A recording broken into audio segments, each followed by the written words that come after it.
Olá, pessoal do oitavo ano. Vamos então continuar agora sobre este módulo em que fala da perpetuação da espécie, né? Nós vamos comentar um pouquinho mais sobre a reprodução assexuada.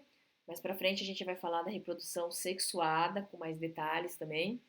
Então, quando a gente está falando do tema reprodução assexuada, sugere-se que os primeiros seres vivos do planeta eles eram semelhantes às bactérias, né? Esse indivíduo aqui é uma bactéria. Esse aqui, né? Que ele está se dividindo. A forma da multiplicação desses seres provavelmente era uma simples duplicação de seu próprio organismo.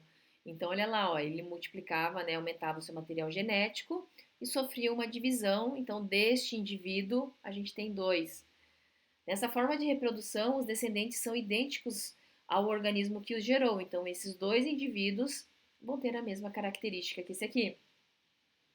Uma das consequências diretas deste processo é que não se observa grande variabilidade entre os indivíduos de uma população, a não ser que ocorra o que a gente chama de mutação durante o processo. Mas senão eu estou criando clones. Existem algumas formas básicas de reprodução assexuada, que é esse caso aqui, ó, divisão binária, também conhecida como fissão ou bipartição. Daqui a pouco a gente vai ver o brotamento. Nós vamos ver a fragmentação e a gemulação, ok? Então vamos lá. Divisão binária, fissão ou bipartição. É tudo a mesma coisa, mas o que acontece? Nesse tipo de reprodução que aparece aqui, ó, organismos formados por uma única célula, ou seja, unicelulares, como bactérias, protozoários, algumas algas, algumas plantas, né? Multiplicam-se por uma simples divisão celular. E aí a célula mãe, olha lá, ó, né, obtém recursos no ambiente, aumenta o seu tamanho, duplica seu material genético e finalmente se divide em duas células. Então é isso que acontece na divisão binária, tá? O brotamento é o que apareceu lá no início do capítulo daquela hidra, né? Organismos como plantas, fungos e até animais como esponjas e hidras, né? É, aparecem lá naquela página de abertura podem se reproduzir por brotamento. Então, nesse tipo de reprodução, um pequeno broto, né, se forma no corpo do indivíduo adulto e aí ele vai crescendo, crescendo, crescendo até que ele se destaca. Então, isso é um broto. Com o tempo ele cresce e se destaca, né, tornando-se um organismo independente. Aí esse aqui, ó, fragmentação, é o caso aqui que a gente tem da planária e de uma estrela do mar. Em algumas espécies de algas, fungos, plantas e animais, as partes do corpo que se destacam por algum motivo, pode ser por um acidente, né? Pode se regenerar e dar origem a um novo indivíduo.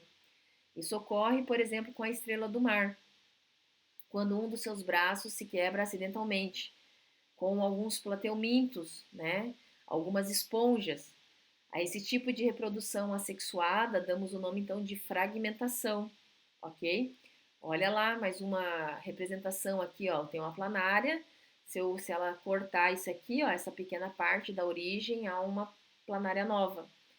E por fim, a gemulação, que é uma reprodução, né? Essa forma de reprodução acontece em algumas espécies de esponjas, né, que fazem parte do grupo dos poríferos. Neste processo, né, as células se agrupam no interior das paredes da esponja, formando uma estrutura chamada gêmula e não fora do corpo, como no caso do brotamento. Então, a estrutura fica interna. Quando essa gêmula é liberada no ambiente e se fixa a um substrato, começa então a desenvolver uma nova esponja idêntica à esponja progenitora, mas ela faz isso para se proteger quando o ambiente, né, não é propício para sua reprodução, tá? Então essa é uma característica. E nós falamos também dos vírus. E aí nós temos esse quadro aqui, né, esse texto para ver. Olha lá então os vírus. E aqui é a imagem ampliada, né? Vamos trabalhar essa imagem. No sexto e no sétimo ano, né, nós estudamos um pouquinho dos vírus.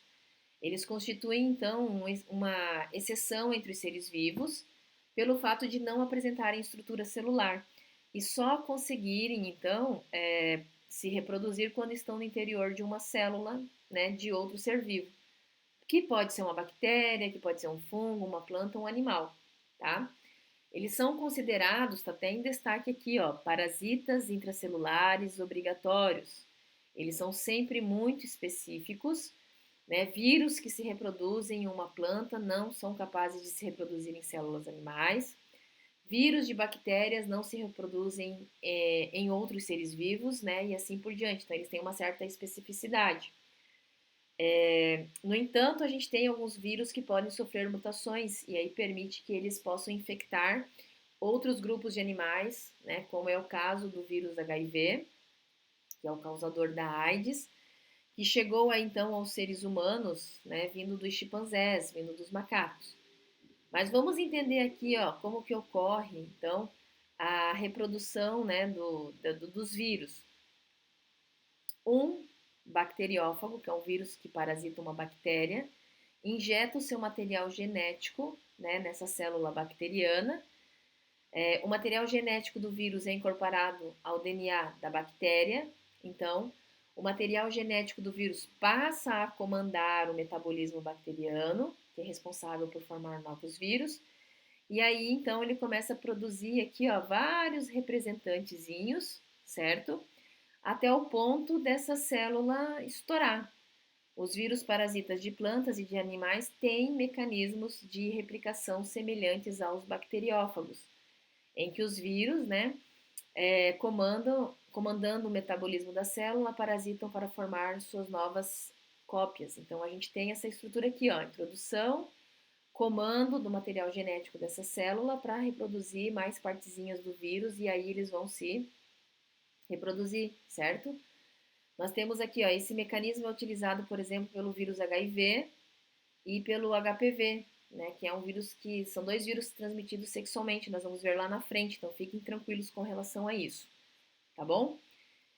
E aí a gente tem, então, na sequência aqui, ó, para a gente começar a encerrar, a reprodução sexuada, né, que ela, em geral, existe a participação de dois indivíduos de sexos diferentes, eu tenho que ter um masculino e um feminino, vai ter o encontro dos gametas, esse processo é chamado de fecundação, e aí nós vamos ter descendentes que vão formar uma misturinha do material genético dos seus progenitores, tá?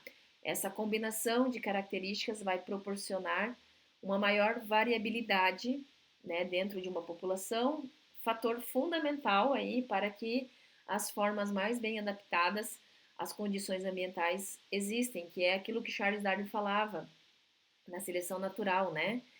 Em geral, a reprodução sexuada, envolve então dois indivíduos de sexo separado. Então a gente tem lá o bissexual, né? Eu tenho o macho, eu tenho a fêmea.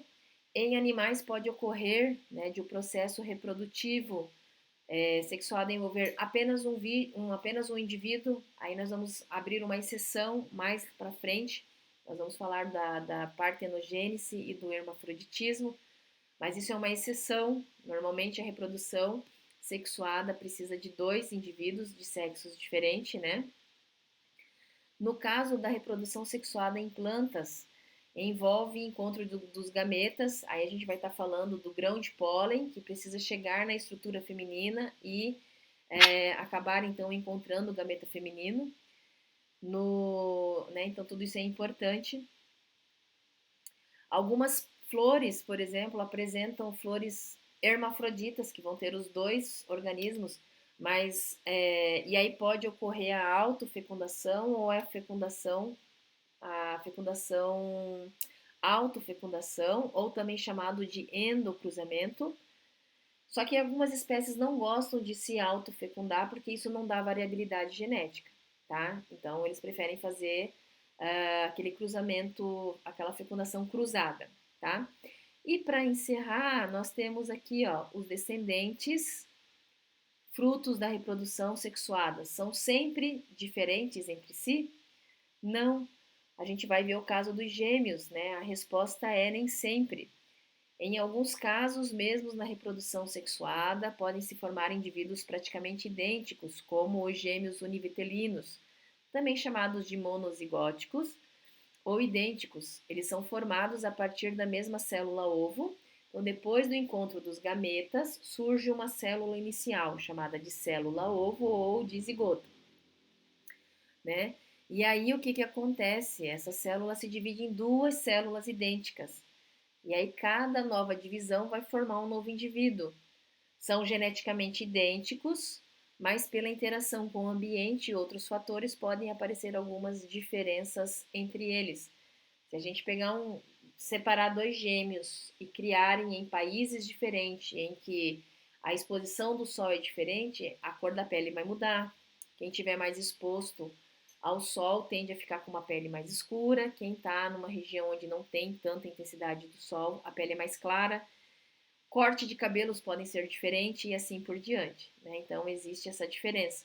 Apesar de serem geneticamente idênticos, né, o ambiente pode modificá-los, tá? Pessoal, o que eu queria falar até este momento era isto e eu aguardo vocês daqui a pouco, né? Tchau, tchau.